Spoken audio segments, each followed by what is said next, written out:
운항을 시작할 때는 몇 가지 절차가 있는데, 일단 첫 번째는 출항 전 이제 점검을 할 필요가 있습니다. 엔진의 시동 상황이라든지 배터리 상태, 그리고 시동을 걸었을 때 냉각수의 순환 여부, 배터리가 몇 볼트가 찍히는지, 기름의 잔량이 얼마나 남아있는지. 운항하는 계획을 수립을 해야 할 때는 헤로드라든지 보팅이라는 어플 같은 걸로 항로 계획을 세우는 거, 원거리 출항 신고, 그리고 입항 신고는 이렇게 하면 끝.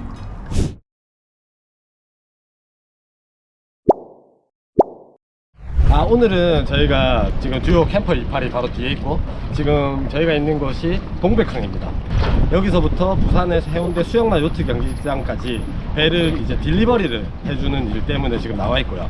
근데 이제 이거를 옮기는 과정 안에서 절차, 그리고 약간의 배를 옮길 때 팁, 뭐 이런 것들을 조금 영상 컨텐츠로 한번 찍어보고자 제가 나왔습니다. 자, 운항을 시작할 때는 몇 가지 절차가 있는데, 일단 첫 번째는 출항 전 이제 점검을 할 필요가 있습니다. 예를 들어서 엔진의 시동 상황이라든지 배터리 상태, 그리고 시동을 걸었을 때 냉각수의 순환 여부, 그리고 배터리가 몇 볼트가 찍히는지, 또 이제 기름의 잔량이 얼마나 남아있는지, 충분한 연료가 있는지, 그 운항 계획에 따라서 이 모든 게 세팅이 돼야 되고요. 그게 첫 번째고, 그리고 가장 중요한 게 이제 기상 현황입니다. 오늘 지금 바람이 북동풍의 파도가 한 1m 정도 치거든요. 1강에 있는 이 위치는 동해안이기 때문에 사실 동쪽에 오는 파도에 되게 취약합니다. 그래서 나가면 아마 파도가 꽤 높을 거예요. 풍랑주의보가 발효되진 않았지만 파도가 좀 높은 상황이라는 건 인지해야 되고, 그리고 또 얼마나 내가 오랫동안 갈지 시간을 계산해야 되는데, 그 시간 계산하는 방법은 나중에 제가 이 핸드폰으로 직접 보여드리도록 하겠습니다.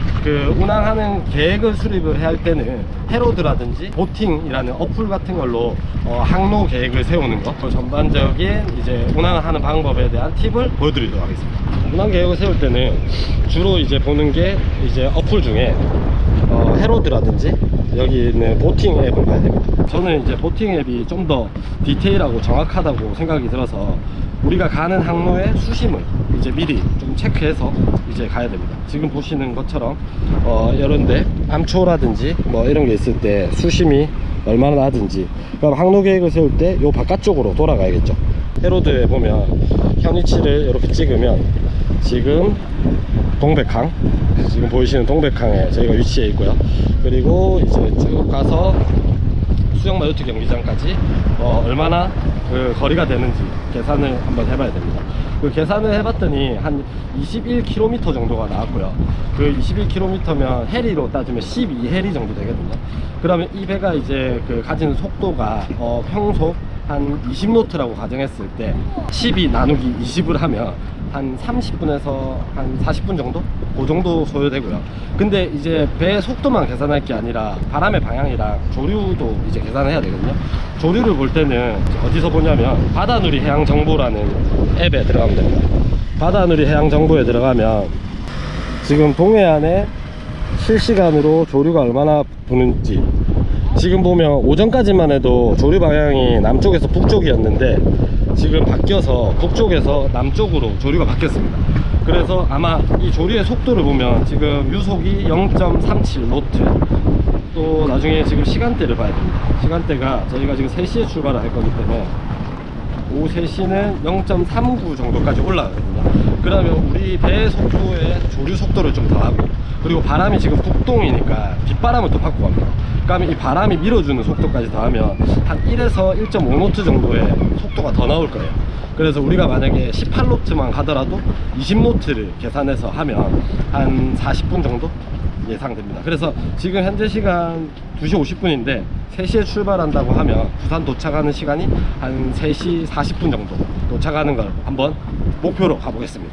네. 헤로드 들어가서 헤로드의 좌측 상단에 수상레드 종합정보, 그 다음에 원거리 출항 신고로 들어가면 약간 동일 먼저 하고, 여기 약간 동일 보면 출항 전에 확인 전화가 옵니다. 그리고 활동 중에는 3시간 동안 연락이 없을 때 또 전화가 오고, 또 도착할 때 전화가 옵니다. 네, 해경한테 우리가 여기서 여기까지 이동한다는 보고하는 것 같아요. 원거리 출항 신고에 기본적으로 거리는 출발항으로부터 10해리 이내를 이동하실 거면 출항 신고를 굳이 할 필요가 없고, 그냥 주변에 있는 가까운 사람한테 내가 여기로 이동한다 이렇게만 하시면 되고, 근데 10해리 이상을 넘어가면 이제 꼭 신고를 하셔야 됩니다.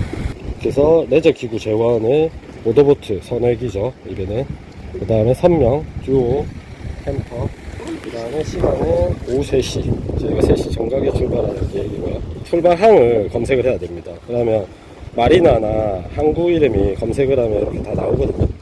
동백항이라고 딱 찍어주면 저장이 되고요. 그 다음에 입항 일시가 오늘 도착 시간은 한 1시간 정도 여유있게 잡고, 그리고 입항 예정지는 요트 경기장, 해운대에 있는 요트 경기장으로 찍습니다.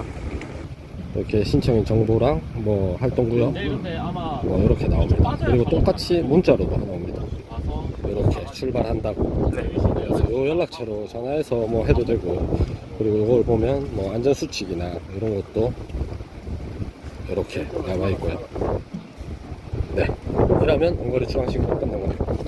그러면 이제 한번 가보시죠. 네, 출발.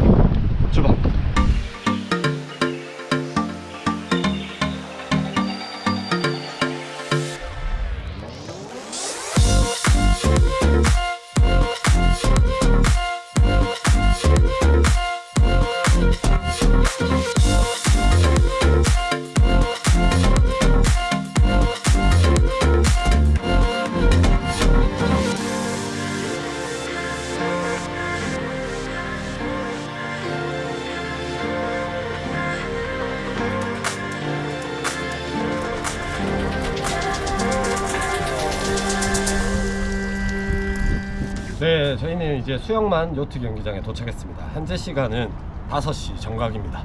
원래 계획은 4시 정각에 도착하기로 계획을 했는데 생각보다 파도가 너무 높았고, 그리고 오는 길에 기장이랑 그 일강 앞쪽 해역에서 어망이 너무 많아가지고 속도도 이제 20노트를 생각했는데 한 10노트 평속으로 왔었고, 그리고 오다가 돌아가고 하다 보니까 거의 1시간 한 30분 정도 걸린 것 같아요. 원래 계획보다 한 2배 이상 더 걸린 것 같고요. 아무튼 도착하자마자 해야 될 건 뭐냐면, 해경에 원거리 출항 신고를 한 거를 입항했다라고 신고를 해줘야 됩니다. 문자가 한 3번 왔는데 뭐라고 왔냐면, 김건우님은 입항 여부가 미입항으로 등록되어 있습니다. 왜냐면 제가 4시 마침 전화가 왔습니다. 강한리 해양경찰서에서 통화를 해볼게요.